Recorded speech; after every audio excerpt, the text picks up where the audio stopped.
Hai, Assalamualaikum. Selamat datang kembali di channel YouTube Ilyasman. Bagi kalian yang belum subscribe YouTubeku, jangan lupa untuk menekan tombol subscribe. Dan jangan lupa juga untuk menekan tombol lonceng. Biar nanti kalau seandainya aku udah upload baru, kalian bisa menerima notifikasinya. Terima kasih. Pembalasan anak laki-lakiku. Bab 4. Pagi ini kumulai aktivitas seperti biasa. Bangun subuh untuk menunaikan kewajiban 2 rakaat, lalu ke dapur untuk memasak dan membersihkan peralatan memasak dan piring kotor semalam. Sebenarnya aku sangat ngantuk dan lelah. Beberapa minggu ini tidurku tidak lelap. Aku terganggu dengan bayangan Mas Rahmat dan wanita itu. Mereka sekarang pasti sedang berbahagia karena sedang menikmati masa pernikahan yang kedua. Maya pasti sedang bercumbu kasih dengan Mas Rahman, suamiku. Aku menangis tergugu sambil mencuci piring. Tanganku sampai tidak sanggup lagi menopang piring yang ada di tangan. Hingga piring itu jatuh dan pecah. Belingnya yang berserakan seperti layaknya hatiku kini. Aku bahkan tidak sanggup lagi bangun untuk membersihkan serpihan kaca beling. Ku ambil jilbab yang kupakai, lalu mengumpalnya ke dalam mulut, agar suara tangisku tidak terdengar anak-anakku. Mereka boleh kehilangan ayahnya, tapi mereka tidak boleh melihatku semenderita ini. Ya Allah, Nduk, kenapa piringnya seperti ini? Tanya Uwak yang datang ke dapur. Dia mengambil sapu lalu membersihkan pecahan piring yang pecah. Setelah bersih, lalu dia mengambil alih untuk mencuci piring. Sudah, sekarang kamu masuk kamar aja, istirahat. Kamu jangan siksa diri kamu seperti ini, ucap Uwak menguatkan. Aku hanya mengangguk tanda setuju.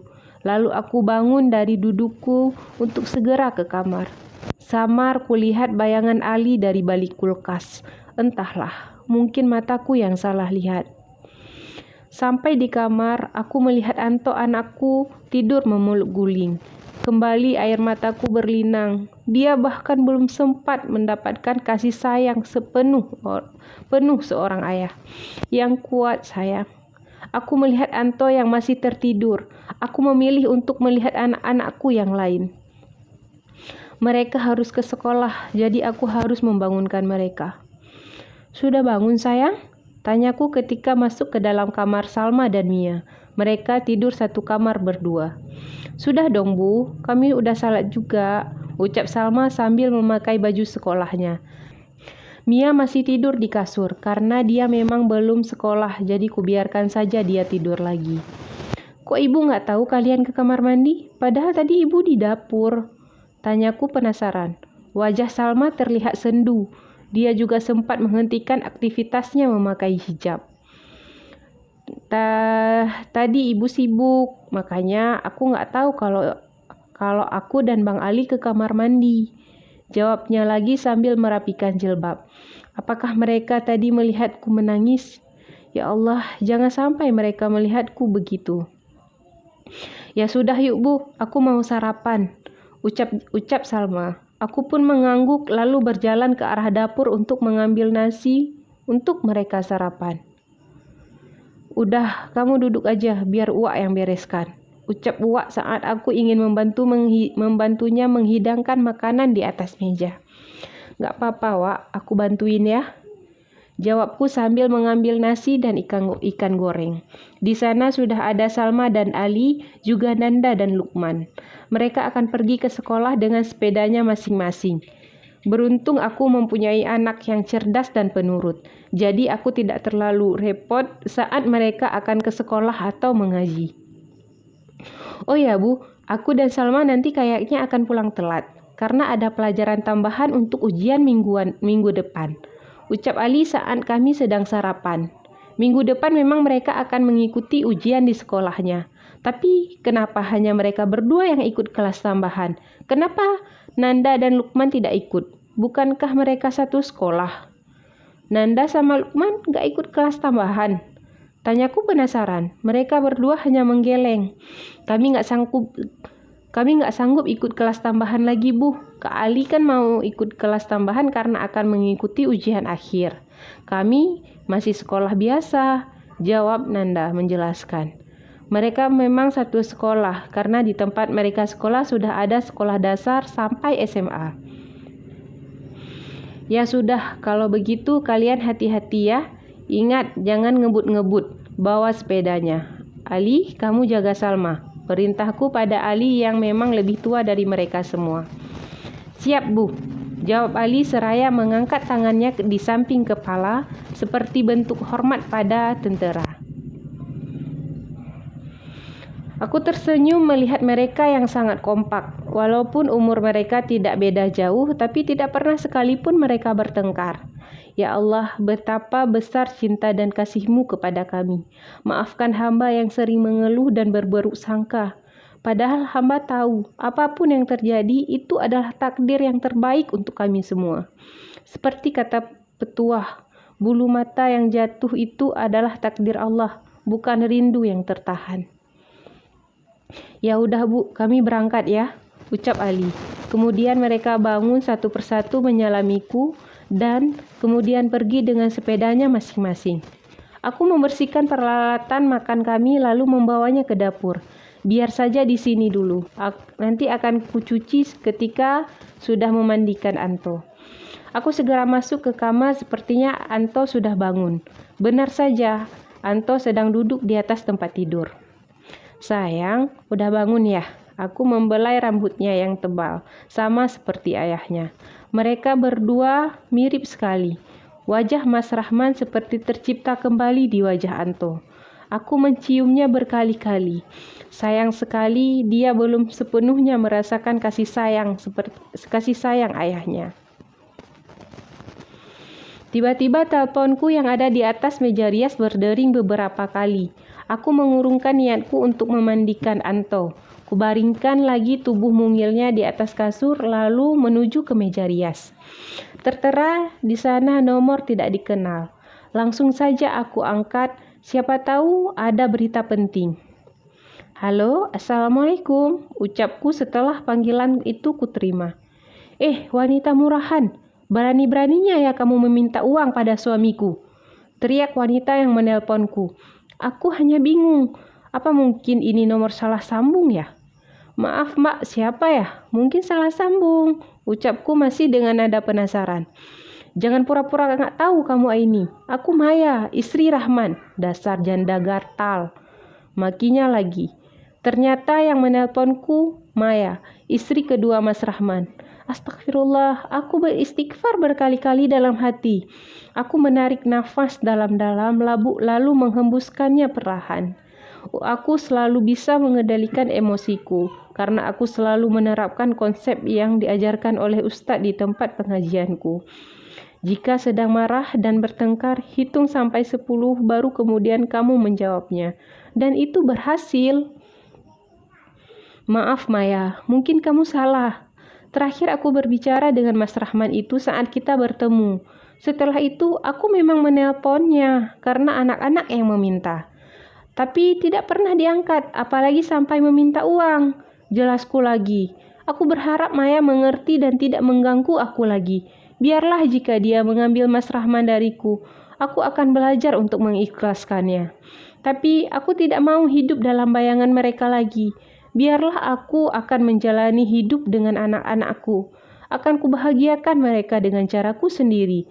Aku juga akan menjadi ibu sekaligus ayah bagi mereka, malaikatku. Jangan sok lugu kamu Aini. Buktinya Mas Rahman mengirimkan uang pada kamu. Kalau seandainya kamu nggak minta, nggak akan mungkin suamiku mau mengirimkan uang pada kalian. Teriak Maya berapi-api. Maya, cukup ya.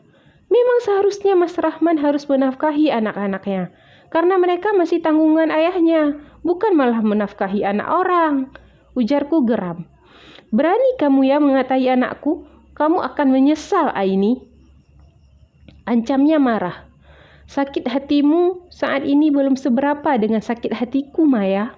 Ucapku kemudian. Aku memang perempuan bodoh. Masih saja berharap Mas Rahman akan kembali dan meminta maaf. Hahaha, asal kamu tahu Aini, melihat kamu menangis darah setiap hari adalah impianku dari dulu. Sungut Maya lagi. Dek, mendengar Maya berbicara lantang seperti itu membuatku tidak sengaja meremas baju yang aku kenakan. Apa mungkin ini semua adalah rencananya? Dia memang sudah berencana mengambil Mas Rahman dariku. Apa maksud kamu, Maya? Tanyaku dengan suara yang gemetar.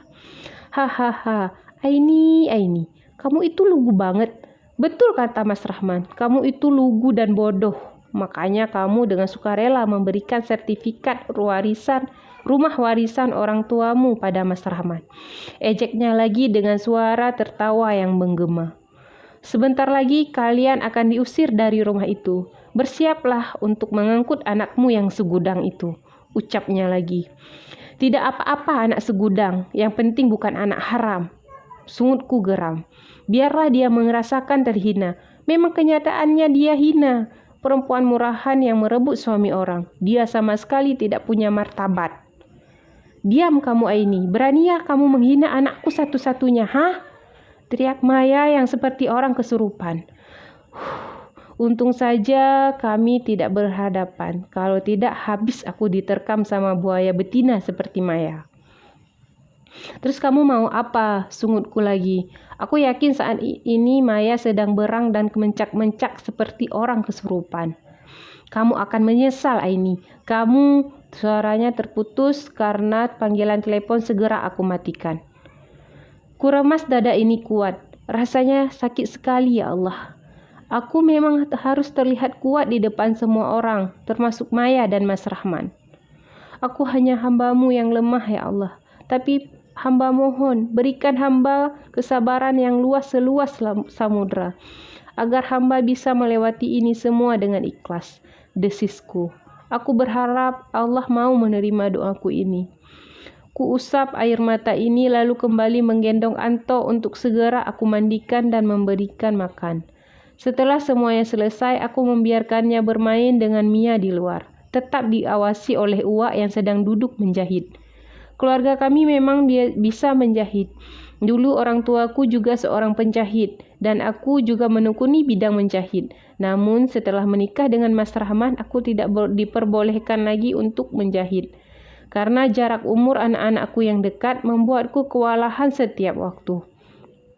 Aku kembali teringat dengan ucapan Maya tadi tentang uang yang ditransfer oleh Mas Rahman. Aku mengambil ponsel dan mengecek pesan yang masuk. Karena jika ada transaksi, maka akan ada notifikasi melalui m-banking. Dan benar saja, ada 2 pesan yang masuk. Satu pesan memberitahukan jika adanya transferan sebesar 5 juta atas nama Maya Lestari. Dan satu lagi pesan pemberitahuan penarikan uang sebesar 2 juta. Aku mengerutkan kening tidak mengerti. Setelah membaca berkali-kali, aku baru sadar jika harus memeriksa ATM-ku. Aku mengambil tas di tempat biasanya aku menaruh dompet dan langsung mengecek ATM. Nihil, tidak ada ATM di sini. Aneh. Biasanya aku selalu menyimpan semua kartu di dalam dompet, tapi hanya kartu ATM-nya yang tidak ada. Kemana ATM-ku? Kenapa tidak ada? Aku mulai mencarinya kemana-mana. Semua baju aku keluarkan dari dalam lemari. Mungkin ATM-ku terselip. Sesaat kemudian aku baru mengerti jika uang yang dikirim oleh Mas Rahman sudah ditarik. Kemungkinan besar ATM-ku sudah berada pada orang lain. Dan yang tahu PIN ATM-ku adalah Salma. Apakah mereka yang merencanakan ini semua? Aku kembali mengecek ulang pesan m-banking di ponsel. Tertera di sana waktu penarikan uangnya jam 8.15. Tidak mungkin Salma, karena pada jam segini dia masih sekolah.